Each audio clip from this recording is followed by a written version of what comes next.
Monseigneur Macaire a ouvert cette série de conférences en évoquant les rapports entre sciences, économie et politique d'une part et religion d'autre part. Il en découle notamment des guerres et de la misère, du gaspillage. La démocratie n'est pas le remède universel qu'on espérait, c'est toute l'humanité qui est humiliée. Mais c'est la foi qui nous sauve. Dieu doit se trouver au centre de notre vie et nous devons prendre notre croix pour le suivre et obtenir sa miséricorde. La deuxième conférence, proposée par Yves Girard Richemont, a traité le thème du pardon. Un pardon qui permet d'annuler la dette, de rétablir le lien avec Dieu après que nous ayons péché. Mais celui qui a payé de sa vie le rachat de nos péchés, c'est Jésus, crucifié comme victime expiatoire. Au cours de la troisième conférence, Roland Canini a parlé de la superstition en rappelant ses origines et ses manifestations traditionnelles. Il en a déploré les conséquences, a listé ses implications pastorales et évoqué quelques propositions. La quatrième conférence, animée par le Père Vincent et son conseil paroissial, nous a fait réfléchir sur la profitation, terme apparu lors de la grève de 2009 avec le LKP. Les conséquences ont été énumérées, mais aussi les solutions qui ont été et qui sont encore apportées, notamment dans l'Église, et comment les prévenir. Et les dernières conférences avec Daniel, Godet, Simon-Pierre, Marilyn, ont été consacrées à la maladie. En particulier, l'accent a été mis sur les sacrements, sur la prière pour et avec les malades. Donc, il a été fait référence au service évangélique aux malades. Mais la conférence d'aujourd'hui concerne le chômage. Alors, je vais poser au Père Christian quelques questions. Je ne sais pas s'il va y répondre directement. Le chômage, est-ce inévitable? Est-ce normal?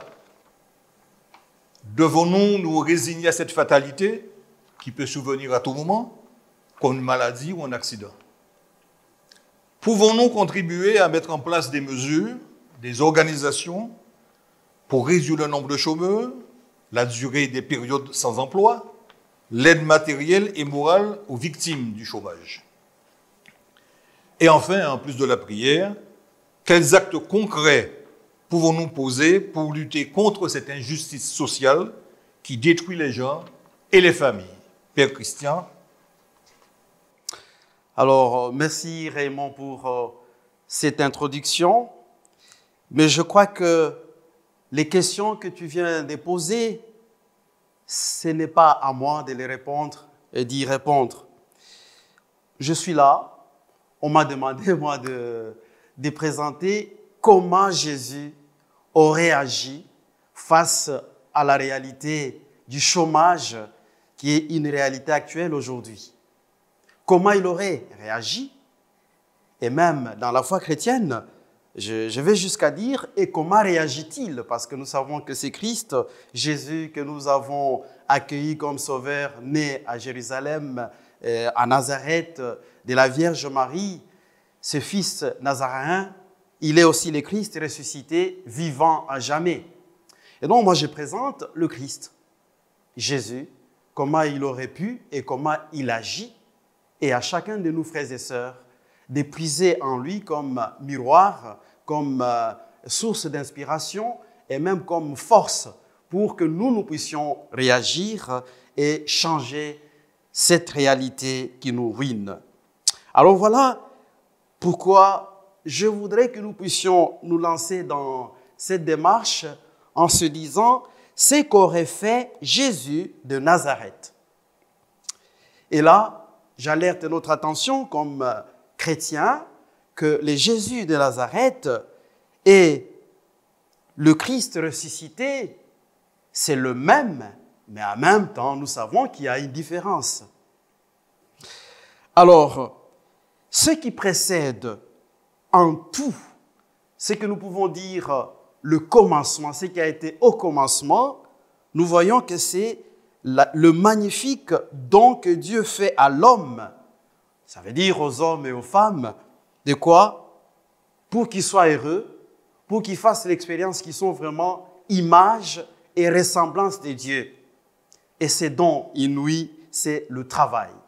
Donc avant, au commencement, ce n'est pas le chômage, c'est plutôt le travail. C'est ce qu'il faudrait peut-être que nous puissions saisir. Alors, mes frères, le premier job, la première profession dans ce monde, nous savons tous que c'est l'œuvre même de la création. Et l'ouvrier, le premier travailleur en ce monde, ce n'est pas un homme, mais c'est Dieu lui-même. Alors, on voit Dieu à l'œuvre dans la création. Qu'est-ce qui se passe? Il est l'ouvrier, mais c'est Dieu, il n'est pas seul. Dans sa façon de fonctionner, on voit que Dieu, dès la première page de la Bible, nous avons les 3 premiers versets qui nous présentent un Dieu en communauté. Le Père, alors c'est le Dieu créateur, au commencement il créa le ciel et la terre. Et le deuxième verset nous dit, le souffle de Dieu planait sur les eaux de l'univers. Vous imaginez, le souffle de Dieu nous fait penser à l'Esprit Saint, la présence de l'Esprit Saint. Et le 3e verset qui présente une autre personne de la Sainte Trinité, c'est la parole. Dieu dit, on voit qu'il y a ces refrains, ces beaux poèmes, tout ce que Dieu dit se réalise. Et Saint Jean viendra nous éclairer pour dire, au commencement était la parole était auprès de Dieu, la parole était Dieu lui-même. Et rien de tout ce qui existe n'est venu à l'existence sans l'intervention de cette parole, mais surtout cette parole qui est lumière pour tout homme qui vient dans le monde, cette parole a pris chair. Et Saint Jean nous dit, nous avons vu sa gloire.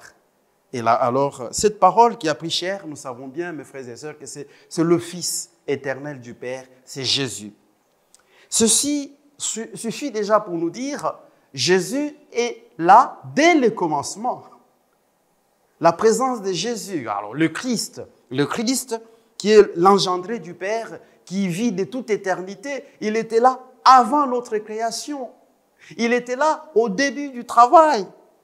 Alors, et l'homme, dans cette œuvre, quelle est sa place? C'est beau. On voit que Dieu suit cette logique, il prend 6 jours. Entendez bien une certaine durée qui peut être séculaire. Mais la Bible nous parle de la durée du temps, 6 jours. Durant 6 jours, c'est le Père, le Fils et l'Esprit Saint qui sont au travail. Et le 6e jour, alors, il pense à l'homme.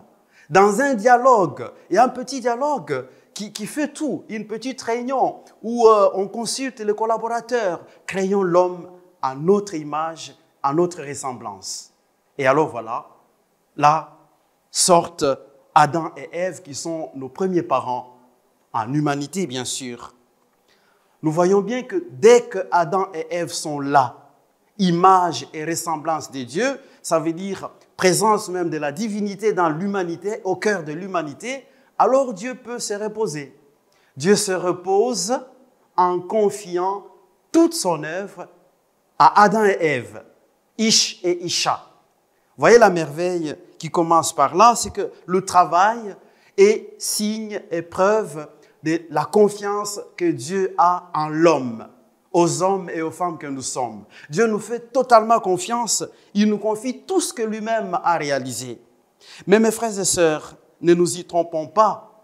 En Adam, il y a une double que je pourrais dire représentation ou valeur, mais ce n'est pas tellement une valeur, mais une nature de choses.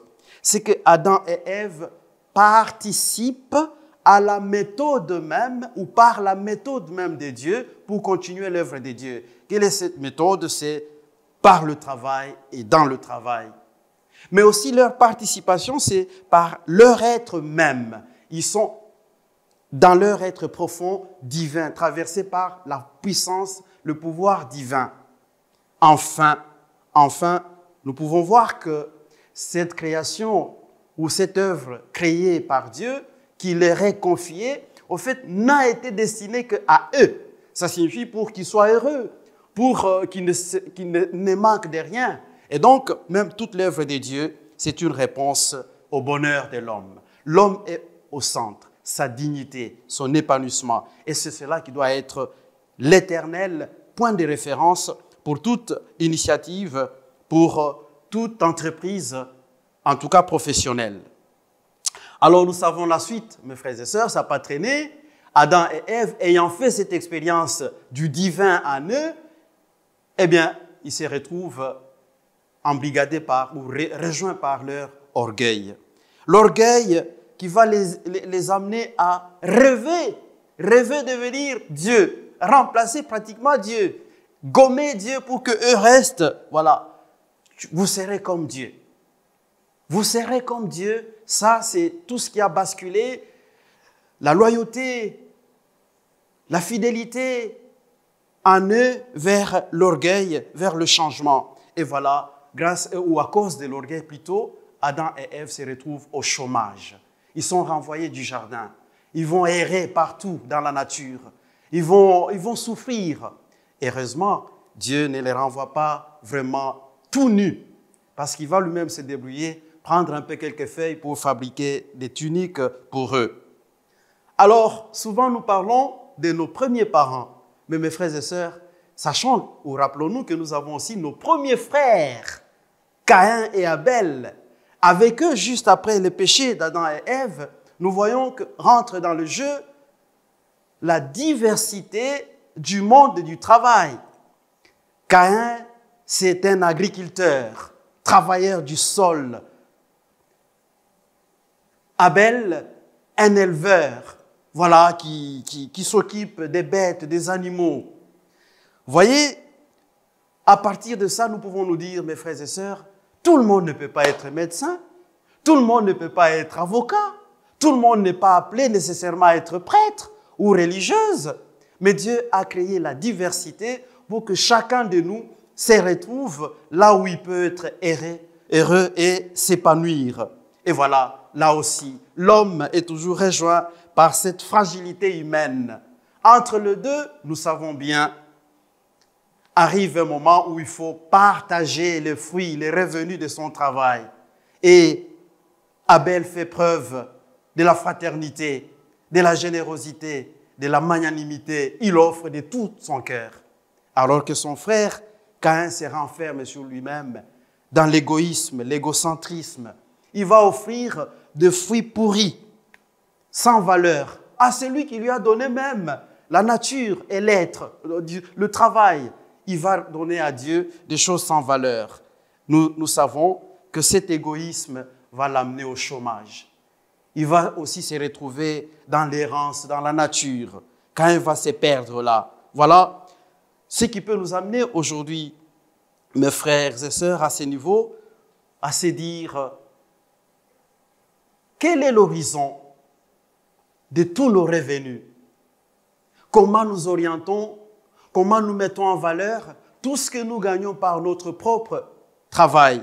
Là, si vous permettez, ce n'est pas parce que je suis curé, mais je sais que tous nous constituons l'Église, qui est le corps mystique du Christ, et c'est nous qui faisons vivre l'Église, c'est nous qui donnons une bonne santé à l'Église. Là, c'est la période où, dans les diocèses, nous lançons la démarche des deniers de l'Église, la dîme. Vous voyez, c'est tous les problèmes qui se passent dans la vie de Caïn et Abel. Dieu qui demande, je vous ai donné tout, je vous ai donné du boulot, et vous gagnez tout, alors donnez une certaine part à moi-même, qui est source pour que je puisse fructifier et vous bénir encore. Non, Caïn se renferme dans son égoïsme, il ne veut même pas partager avec la source. Et voilà ce qui lui arrive. Ça arrive aussi à chacun de nous. Il y en a qui n'osent même pas prendre les enveloppes qu'on offre pour les deniers. Il y en a qui ne savent même pas qu'à la fin de chaque mois, l'Église attendrait de vous, mais avec droit, le 10e de votre salaire. Les protestants, ils le prennent sans problème. Chez nous, les catholiques, ça pose des problèmes. Alors partout, on dit, bon, l'Église aime l'argent, l'Église aime... Mais c'est dans le dessein, le projet, la volonté même de Dieu, que lui qui nous donne puisse aussi recevoir en retour pour qu'il fructifie ce qu'il nous a donné pour nous rendre encore plus heureux. Alors, les 10 dixièmes, vous imaginez, on peut trouver même une certaine notion de justice distributive. Vous vous imaginez un qui n'a que 100 € comme salaire, le dixième, c'est 10 €. Et celui qui aura 1000 € comme salaire, le dixième, c'est 100 €. Or, tous, ils partagent de la même façon. Et ça, Abel l'a compris. Son frère Caïn ne l'a pas compris. Et toi, mon frère, toi, ma sœur, qui es-tu en cette période de ta vie, Caïn ou Abel? Alors, pour finir un peu sur cette première partie, nous pouvons nous rendre compte que l'œuvre de la création a une logique interne qui doit nous inspirer et qui doit nous motiver nous-mêmes à nous élancer dans tout ce que nous entreprenons dans la vie. Donc, une logique qui est originelle. Quelle est cette logique? 1. La collégialité. Nous avons vu que Dieu n'est pas seul, il n'est pas solitaire, il n'est pas en solitude, il ne décide pas seul, il n'est pas holiste. Il partage, il délègue, il consulte, il écoute avant de réaliser, de prendre des décisions. Il y a une vraie coopération entre le Père, le Fils et l'Esprit Saint. Alors, ce n'est pas de cette coopération qui maintient notamment, par exemple, d'autres continents, aujourd'hui toujours dans la servitude, la dépendance. Mais non, une coopération qui libère, que l'autre se sente vraiment co-responsable de l'œuvre. Alors, nous avons tout le principe de mutualisation. Ça veut dire ce que je peux apporter et l'autre peut apporter, nous les mettons ensemble pour nous enrichir. Nous avons ces principes de solidarité. Nous sommes toujours et nous serons solidaires, mes frères et sœurs. Solidaires dans le mal, solidaires dans le bien, solidaires dans le développement, solidaires dans la joie, solidaires dans la tristesse. Quand je prive à quelqu'un, c'est que j'ai gagné. Je pense être malin, mais au fait, non, je me mine moi-même. Parce qu'en partageant avec quelqu'un, derrière lui, il y a des milliers de personnes que j'aide. Et voilà, je suis en train de participer à l'épanouissement de la société. Mais aussi, il y a un principe très cher à l'Église qui ressort aussi dans cette réalité de nos premiers parents et nos premiers frères, évidemment, dans leur vie avec Dieu. C'est le principe de subsidiarité. C'est que le Fils sait faire, le Père ne s'impose pas. Si l'esprit qui plane sur l'univers, celui qui plane sur l'univers, non pas que Dieu ne sait pas planer, mais il dit, voilà, ça je laisse à l'Esprit Saint. Si c'est par la parole que les choses arrivent à l'existence, mais le Père accorde la place à la parole et c'est la parole qui réalise. Et ce principe de subsidiarité nous aide à dire ce que l'autre sait faire, je peux lui faire confiance, je lui laisse qu'il le fasse. Et moi, je m'en réjouis, je le remercie. Voilà. Là-dedans, la présence de Jésus comme témoin et acteur principal dès le commencement. L'Esprit Saint qui est aussi présent. Et nous ne pouvons mieux percevoir la question du chômage qu'en comprenant clairement cette notion du travail fondée sur la dignité de la personne humaine, son épanouissement, sa joie, son bonheur intégral. Voilà pourquoi je voudrais citer notamment le pape François qui va nous aider à vivre cette transition du travail vers le chômage. Le pape François nous dit ceci. Déjà en 2013, à peine élu pape, il dit « La personne qui n'a pas de travail se sent privée de dignité. Ne pas avoir le travail ôte la dignité. Quand vous voyez tant de jeunes sans travail, nous devrons nous demander pourquoi. Vous trouverez certainement la raison. Mais quelles sont les raisons? Et la raison principale du chômage, le pape continue, il dit, il y a une réorganisation de l'économie mondiale où l'économie qui est concrète laisse la place à la finance qui est abstraite. Au centre, il y a la finance et la finance est cruelle. Elle n'est pas concrète. La finance est abstraite et on joue là avec un imaginaire collectif qui n'est pas concret, mais qui est liquide ou gazeux. Et le pape continue, au centre, il y a cela, le monde de la finance. La finance, le goût de l'argent, la recherche de l'argent, la boulimie de l'argent. Alors ça fera, et ça c'est le pape qui continue, à sa place, il aurait dû y avoir l'homme et la femme. Aujourd'hui, c'est, je crois, dit-il, le grand péché contre la dignité de la personne, la déplacer de sa place centrale pour le mettre à côté et mettre au centre l'argent, les dieux argent. Et pour être plus concret, moi j'ai invité une de nos sœurs, quelqu'un qui va nous faire un témoignage. Écoutons un peu ce témoignage de Colline. Merci Père Christian de me donner la parole pour témoigner un petit peu du passage que je suis en train de vivre en ce moment. Donc moi je suis infirmière depuis 6 ans dans un service d'urgence en métropole.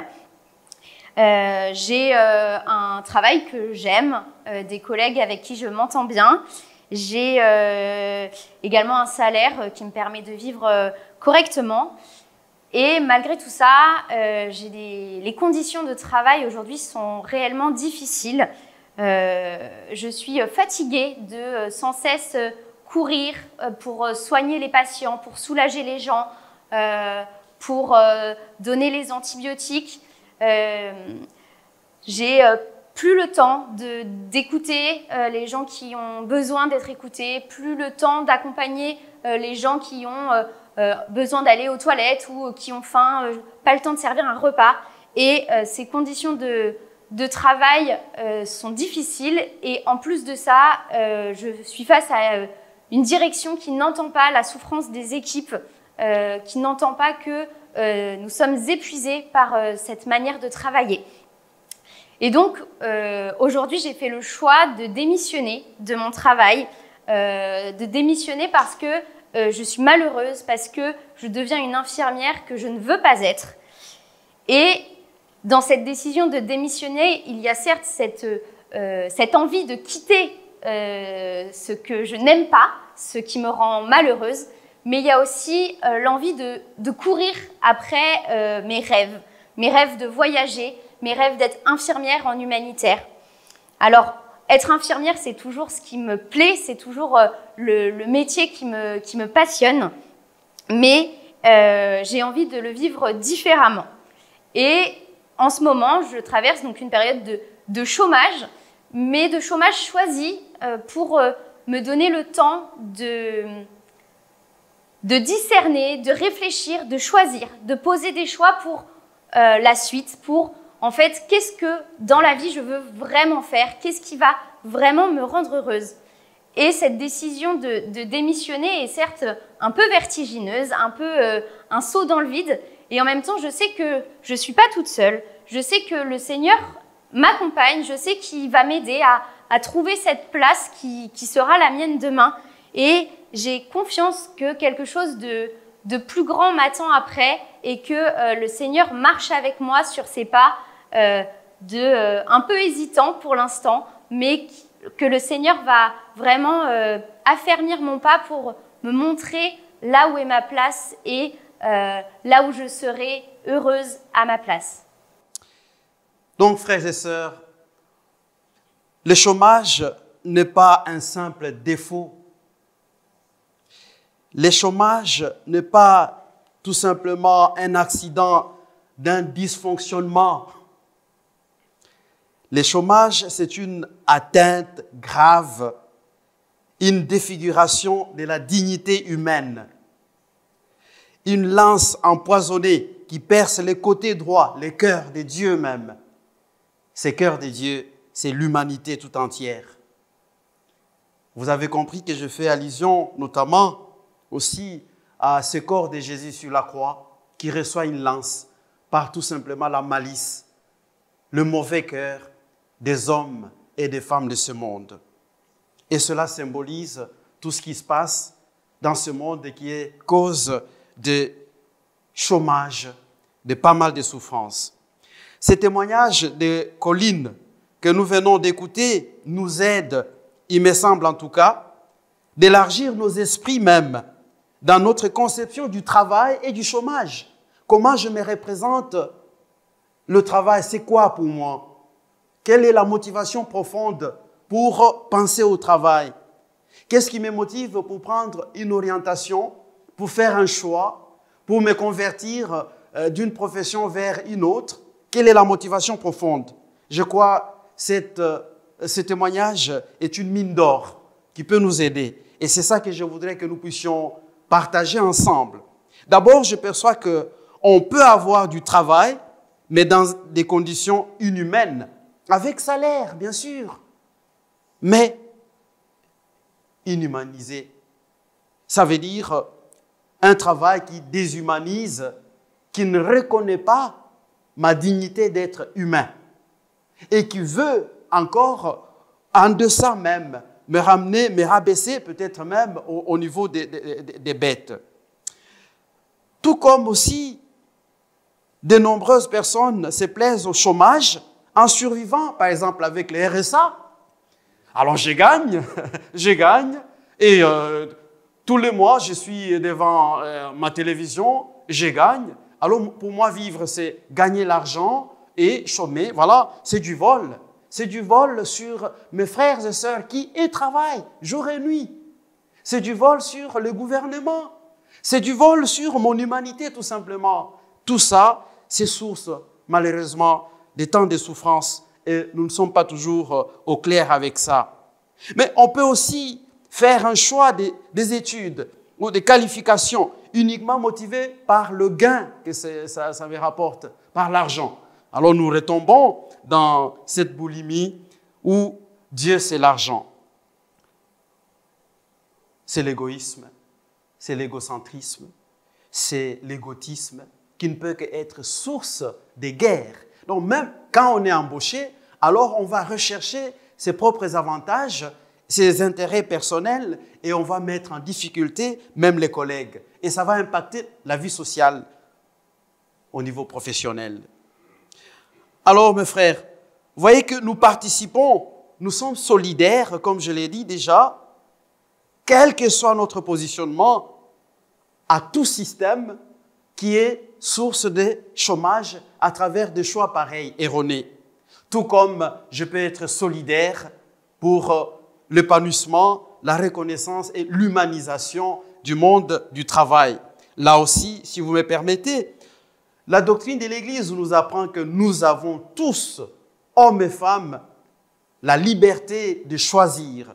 Dieu nous a donné la capacité de discerner le mal et le bien et de pouvoir décider le bien à faire et le mal à éviter et à décourager. Comme prophète, nous n'avons pas qu'à annoncer les bienfaits dans ce monde, mais nous sommes aussi invités à dénoncer. Annoncer le bien et dénoncer. Voilà, revenons un peu à la Bible parce que nous parlons de Jésus. Il ne faudra pas perdre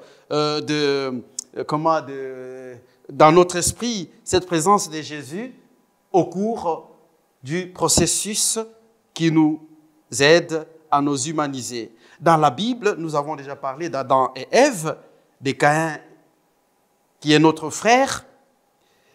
Dans leur errance, ce qui est entré en jeu, c'est d'une part l'orgueil, l'enfermement sur soi, la recherche de soi-même, l'amour propre. D'autre part, c'est cette solidarité au système destructeur de l'homme, de l'œuvre humaine.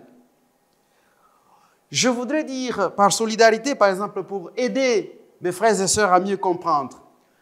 Je m'imagine, je me représente ces chrétiens que nous sommes, ou chrétiennes, qui, face au chômage, face à toute souffrance, face, je ne sais pas moi, à des difficultés, à des épreuves, alors il va aller chez un gardien des affaires. Alors le Christ est là, il s'est déjà montré comme notre sauveur libérateur. Mais vous savez, chez les gardiens des affaires, on n'y va pas les mêmes bredouilles. On va y aller avec l'argent. Et en donnant de l'argent dans ce monde-là, alors que nous savons même que ce monde, c'est un monde antichrist, c'est un monde qui marche contre pour détruire toute œuvre évangélisatrice. Et donc, en donnant ne serait-ce que même 10 € à une boutique des gardiens des affaires, des voyants, je participe à leur progrès et je participe en même temps à la destruction de l'œuvre évangélisatrice de Jésus dans ce monde. Il y a une contradiction, une cohérence qui fait que, voilà, il y a plus de boutiques de faiseurs, de fausseté, de mensonges que la vérité. Aujourd'hui même, les chapelets, la Vierge Marie, Saint-Michel, tout ce qui est de l'apanage de la foi chrétienne est entré dans ces boutiques, mais pour vous attirer. Et si ces boutiques continuent, s'ils embauchent chez eux, s'ils gagnent de l'argent, c'est entre autres et principalement parce que je n'oublie pas que la Guadeloupe constitue la majorité des chrétiens. C'est grâce aux chrétiens que ce monde des ténèbres progresse. Vous voyez jusqu'où la notion, mais surtout la pratique ou la réalité de la solidarité dans le bien ou le mal, jusqu'où ça va. C'est pareil quand je fais le bien, sans me percevoir, les conséquences sont énormes pour l'humanisation de ma société. Et donc, il y a d'une part Caïn, Abel, Adam et Ève qui ont fait leur choix. Et là, nous avons fait le choix d'approfondir Jésus, d'autre part, qui est le Jésus de Nazareth. Donc, homme, alors Dieu fait homme. Lui, il s'est sacrifié pour l'humanité tout entière. Il dira, ma vie, nul ne la prend, c'est moi qui la donne, pour que mes frères et sœurs, les humains, la multitude aient la vie et qu'il l'ait en abondance. Voyez, le chemin de sacrifice, il est tout à fait différent et le Dieu argent n'a pas de place. Donc Jésus de Nazareth, qui est notre frère en humanité, mais qui est aussi Dieu présent en nous, il vient réparer ce que nous cassons, ce que Adam et Ève ont cassé, ce que Caïn a cassé. Dieu vient par Jésus-Christ, homme, et Dieu réparer cela. Alors, nous avons toujours aussi en Jésus cette notion de subsidiarité, de la délégation, de la confiance totale que Dieu a en l'homme. Parce que en se faisant homme, en faisant de son Fils homme pour nous sauver, au fait, Dieu veut nous dire, il n'y a pas mieux que l'humanité comme modalité, comme moyen, comme outil pour changer les choses, pour changer les cours de l'histoire. Et donc, l'homme est associé comme modalité. Nous sommes efficaces, nous avons tout en nous, mais le tout en nous parce que nous sommes en même temps habités par lui. Et donc, l'humanité de l'homme et de la femme que tu es découle de la présence même de Dieu en nous et qui fait toutes choses neuves avec nous et par nous. Jésus lui-même sera appelé Emmanuel, ça veut dire Dieu avec nous. Voilà la grandeur de l'homme. La dignité qui a été dès le commencement, elle est pérennisée, elle est actualisée en Jésus, dans l'incarnation. Qu'est-ce qui se passe? Quand nous lisons par exemple le psaume 82, mais le psaume nous dit, nous sommes des dieux. Hommes et femmes, nous sommes des dieux. Et c'est écrit comme tel, nous sommes des dieux. Nous ne sommes pas dieux, mais nous sommes des dieux. Jésus lui-même, d'ailleurs, reprendra ces passages. Quand vous lisez Jean 10, 34, Jésus pose la question aux pharisiens, mais vous ne croyez même pas aux œuvres que je fais. Vous ne croyez pas que je sois fils de Dieu. Vous-même, dans les Saintes Écritures, est-ce que vous ne lisez pas que vous êtes des dieux? Jésus confirme et reconnaît que nous sommes des dieux, mes frères et sœurs. Nous avons la divinité qui traverse qui irrigue notre humanité. Nous avons le psaume 8 qui dit « Qu'est-ce que l'homme, Seigneur, pour que tu comptes avec lui ?» Tu l'as voulu un peu moindre qu'un Dieu, les couronnant de gloire et d'honneur. Voilà, mes frères et sœurs, ne nous sous-estimons pas parce que Dieu, lui, nous a créés à son image, à sa ressemblance. Et en Jésus, il est venu renouveler et renforcer cette image. Et donc, c'est à nous de transformer cette donne qui est honteuse. Là aussi, je reprends un peu des paroles du pape François quand il dit « La traite des personnes contre le travail avilissant rend esclaves. » On peut penser à des esclavages du passé, mais aujourd'hui, il y a des formes d'esclavage modernes. Le pape continue, il dit « L'homme et la femme qui travaillent sont dignes. Mais ceux qui ne travaillent pas manquent de cette dignité. Ceci pèse sur notre conscience des chrétiens et des chrétiennes. Car lorsque la société est organisée de telle façon que tous n'ont pas la possibilité de travailler, cette société ne va pas bien. Et c'est la réalité. Les preuves sont nombreuses chez nous. Les barrages que nous venons de vivre, les tensions qu'il y a encore aujourd'hui, les licenciements, des gens qui entrent en grève de faim. Tout ça, ça montre que notre société va mal. Et il ne faudrait pas que chrétiens et chrétiens nous attendions que le salut vienne d'ailleurs. C'est nous, parce que nous sommes habités par la divinité. C'est nous qui avons la mission de transformer. Donc, le pape continue, il dit, c'est pas juste. Cela va contre Dieu lui-même. C'est pas seulement nous, les humains, mais c'est contre Dieu lui-même. Et pourtant, dans ces systèmes, nous pouvons croiser aussi même des cadres, des politiques qui sont des chrétiens, qui croient en ce même Dieu que nous, qui croient en Jésus-Christ libérateur, qui lui ont dit un jour, oui, je crois en toi, je te fais confiance, tu peux compter en moi. Mais au jour le jour, c'est tout l'inverse qu'ils mettent en route.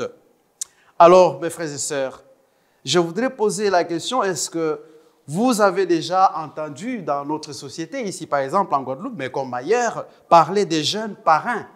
Moi, comme curé, quand j'ai entendu cette expression, je pensais qu'il s'agissait de ceux qui viennent pour le baptême à l'église. Mais non, les jeunes parrains, c'est des enfants de nos quartiers, des enfants de nos familles, à 9 ans, 10 ans, embauchés par des adultes pour faciliter le trafic des drogues. Ce qu'on appelle des dealers, ils sont là, des adultes qui ont beaucoup d'argent, et à ces enfants, non seulement on ôte leur croissance, leur chance de réussir comme humains, mais aussi on les utilise en leur donnant des petites miettes. Voilà une forme d'injustice. Et le pape va jusqu'à dire, à soupçonner même que ce monde des trafics de drogue, des stupéfiants, où ces enfants sont soi-disant embauchés, parce qu'on dira qu'ils ont du travail. Mais c'est quel genre de travail? Et le pape dit, c'est même le domaine où il se pourrait qu'il y ait le plus d'argent dans ce monde, et de l'argent sale. Dieu nous a créés sans nous, a dit saint Augustin, mais il ne peut pas nous sauver sans nous. Il ne peut pas nous sauver sans nous. Et c'est en tant que tel, habité par Dieu, que nous sommes invités. Alors Jésus, par exemple, avant de quitter cette terre, quand il nous dit « Tout pouvoir m'a été donné au ciel et sur la terre, et je vous le transmets. Allez, partout, de toutes les nations, faites des disciples, baptisez-les au nom du Père et du Fils et du Saint-Esprit. » Voilà la mission que nous avons, frères et sœurs. Mais je voudrais quand même continuer en disant, face au chômage, l'homme-dieu, Jésus de Nazareth, est notre modèle. Parce que je crois que c'est toutes les nuances, mais qui ont leur importance. D'abord, il est notre modèle. Ça veut dire source d'inspiration. Pour que je me dise quel acte je dois prendre, quelle décision, quelle direction, je regarde Jésus, comment il a vécu. Alors, qu'est-ce que je constate quand je regarde Jésus?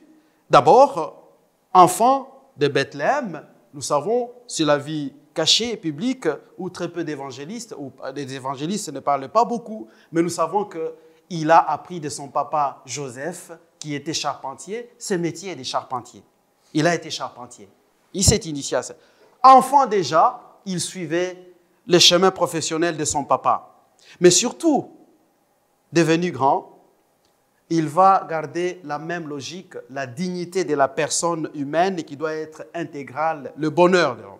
Alors, le premier disciple qu'il appelle, rendons-nous bien compte, mes frères et sœurs, qu'ils n'étaient pas des chômeurs. Ils étaient des pêcheurs. Et c'était un métier qui avait sa valeur. Et qu'est-ce que Jésus va leur demander? Des pêcheurs de poissons, je vous demande à une conversion, à une reconversion pour devenir des pêcheurs d'hommes. Voyez la centralité de l'homme dans le cœur de Jésus, dans la pensée et le projet de Dieu. L'homme reste toujours le centre. Et ici, il y a une dimension qui s'ajoute. Homme, oui, dans son corps, dans sa santé physique, mais aussi dans le salut. Alors, il m'est passé un peu la question de dire, que pensez-vous, mes frères et sœurs? Un prêtre, un religieux, est-ce un chômeur ou un travailleur? Je laisse la question ouverte. Mais en tout cas, Jésus, il appelle les siens pour leur donner ce travail. Et il y a ce texte qu'on ne peut pas vraiment oublier, et qu'on ne peut pas négliger, les ouvriers de la 11e heure ou de la dernière heure, que nous retrouvons dans seul Matthieu 20, 1 à 16. Qu'est-ce qui se passe? On voit Jésus traverser les rues pour rechercher tous ceux qui étaient au chômage et les embaucher. On voit Jésus signer un contrat équitable avec chacun. On voit Jésus le soir clôturer la journée en donnant le juste salaire selon le contrat. On voit Jésus aller encore chercher d'autres et faire réfléchir à ceux qui sont jaloux pour dire « vous n'avez pas raison, vous devez rester frères ». En tout cas, le sens profond de ce passage des ouvriers de la dernière heure, que je brosse parce que je sais que vous connaissez ces passages à cœur, nous dit quand même le droit du travail. Les droits au travail, chacun de nous a droit à trouver un travail digne. Les notions de justice sociale ressortent là. Vous imaginez, Jésus, il donne à chacun d'abord selon ses forces. Et cela me fait penser à d'autres séquences. Je vois Jésus, par exemple, aux noces de Cana, où il aurait pu faire le miracle directement, immédiatement comme ça, mais il dit « remplissez d'eau les jarres ». Il donne d'abord à s'impliquer, à mouiller, à retrousser les manches, à se donner pour que l'eau vienne et pour que lui transforme cette eau. Mais il est toujours là, présent. Je vois Jésus qui dit « donnez-leur vous-même à manger ». Alors qu'on s'est posé des questions, des milliers de personnes comme ça, comment les nourrir? Le Seigneur dit, vous êtes capables, donnez-leur vous-même à manger par le travail. Je vois Jésus même ressusciter, jeter le filet à droite et vous allez voir, vous allez attraper les poissons. Et quand Pierre jette le filet, il attrape le poisson, quand il remonte, eh bien c'est un autre poisson qui va manger, c'est lui que Jésus lui-même va griller. On voit bien dans ce texte, Luc 9, 13, Jean 2, 7 à 12, Jean 21, 6, que Jésus est même coach. Il est en train de coacher ses disciples à comment s'y prendre pour que le travail soit vraiment humanisant et solidaire pour le bonheur de l'humanité. Je voudrais quand même aussi passer par toutes les paraboles des talents que nous connaissons, que nous retrouvons dans Matthieu 25, 14, 30 et Luc 19, 12 à 27. Qu'est-ce qui ressort de ces paraboles? D'abord, c'est un bien que lui, il a, comme un peu dans la Genèse, et puis il confie à d'autres. Il délègue. Et lui, il s'en va en voyage, mais faisant totale confiance aux autres. Et vous voyez la subsidiarité qui revient. Jésus ne s'inquiète pas, il s'en va. Longtemps après, la notion de la durée, la persévérance, il revient et quand on lui rend compte, ce que je perçois qui peut nous faire réfléchir, c'est que à celui qui avait déjà tout gagné, Jésus donne encore le superflu. Et à celui qui avait gagné peu en travaillant, il n'ajoute rien. Ce qui apparaîtrait comme une certaine injustice. Mais non, mes frères et sœurs. Injustice parce que nous-mêmes, nous sommes toujours dans la logique des intérêts. Ce que je gagne, c'est à moi. Mais lui, il est dans l'inverse. Ce que je te donne, c'est pour toi et tes frères. Et plus je te donne, plus tu dois partager aux autres. Voilà pourquoi il dira quelque part, dans Luc 12, 48, « À qui on aura donné beaucoup, il sera beaucoup demandé. Et à qui on aura confié beaucoup, on réclamera davantage. » C'est que mon salaire, mes frères et sœurs, mon revenu n'est pas que mon bien à moi. C'est un bien universel. Il faudrait que dans chacun de mes salaires, il y ait une part pour l'autre, pour la multitude, pour l'humanité. Sinon, je tombe dans le piège de Caïn. Voilà, c'est le symbole de la primauté du bien commun, de l'universalisme de notre existence, de notre fraternité, la destination de tous nos biens. Alors, je voudrais vraiment passer à quelque chose aussi de concret, c'est que Jésus n'est pas seulement notre source d'inspiration, mais Jésus-Christ, une fois ressuscité, il ne meurt plus. Il est vivant. Tous les jours, a-t-il dit, jusqu'à la fin du monde. Chaque jour, chaque instant, dans ce que je fais, où que je sois, Jésus est avec moi. Donc, même ressuscité, on le voit, il arrive, je l'ai déjà dit, il va travailler aux côtés de ses disciples qui pêchent, il va les envoyer dans le monde entier pour gagner non seulement de l'argent, mais les âmes dans l'humanité. Et Jésus, surtout, il va se laisser dans l'Eucharistie. Je voudrais surtout être clair, l'Eucharistie, ce n'est pas la messe. Alors, si nous prenons la messe, pour des prêtres qui sont sobres, c'est 45 minutes, plus ou moins. Pour ceux qui parlent un peu longtemps comme moi, 2 heures, 2 heures.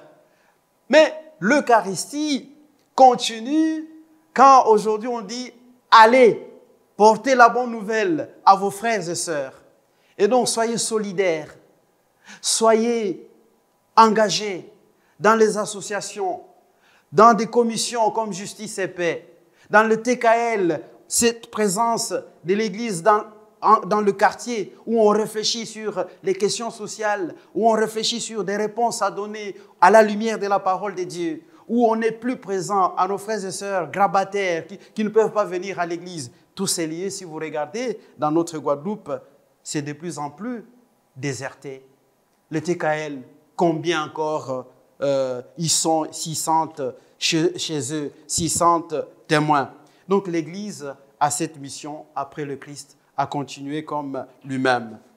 Enfin, pour ceux qui attendent la fin, vraiment, je voudrais quand même dire, tout ceci devrait nous aider à nous poser la question, comment vivre un chrétien en Guadeloupe aujourd'hui?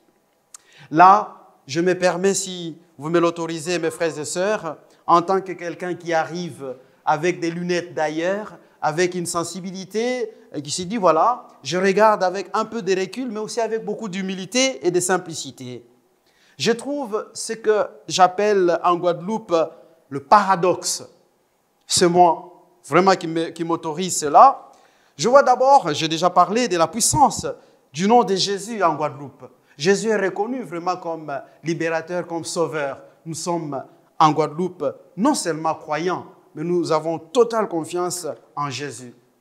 Mais en même temps, c'est intriguant, comme je l'ai déjà souligné, de constater, face à toutes les difficultés, combien de personnes lâchent Jésus pour aller se confier à des hommes comme nous qui nous mentent, des vendeurs, des chimères, les gars des affaires, les voyants.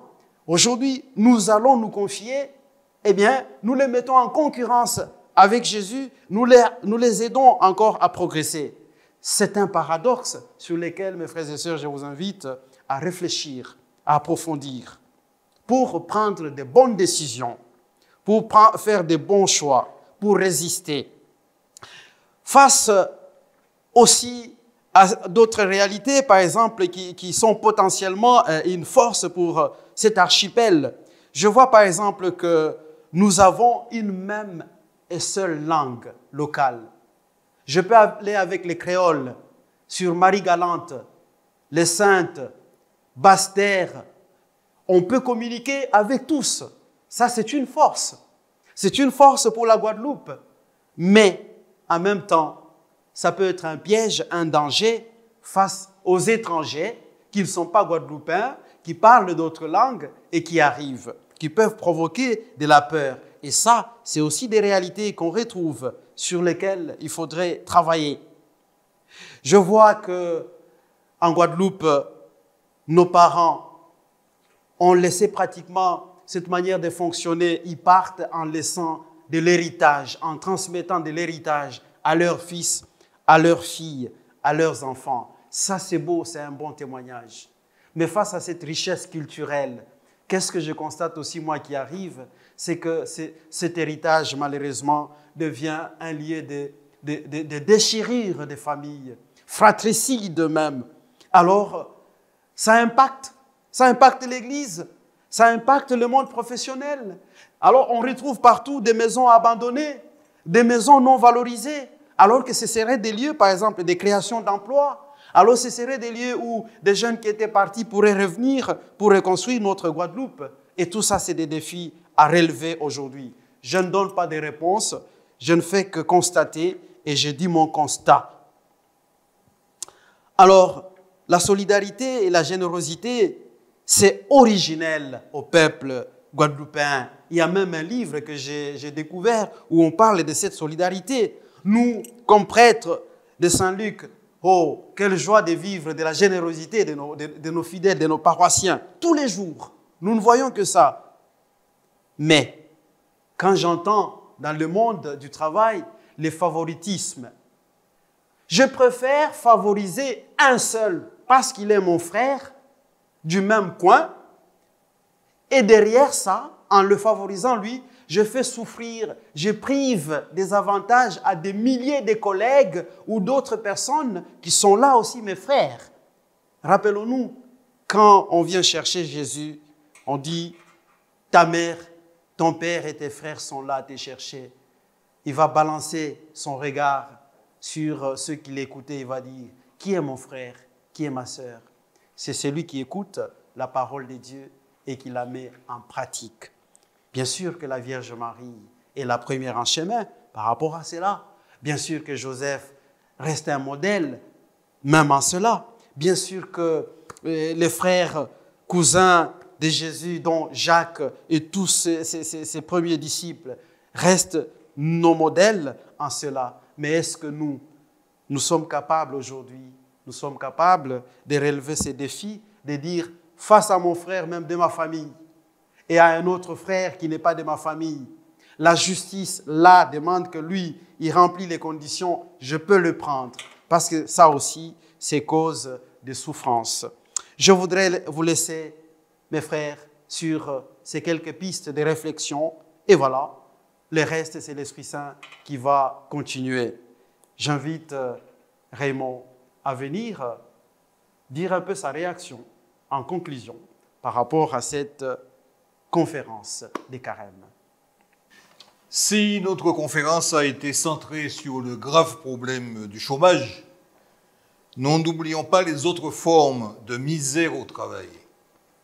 L'exploitation de certaines catégories de la population, les emplois précaires, le travail au noir et les jobs, les contrats à temps partiel ou à durée limitée, les intérims et les remplacements, les mises à pied et les licenciements. Nous, chrétiens, dans nos responsabilités d'employeurs, de cadres dirigeants, de chefs de service, de chefs d'entreprise, avons-nous comme priorité le souci de prémunir nos collaborateurs et employés contre ces accidents de parcours et arrêts de carrière.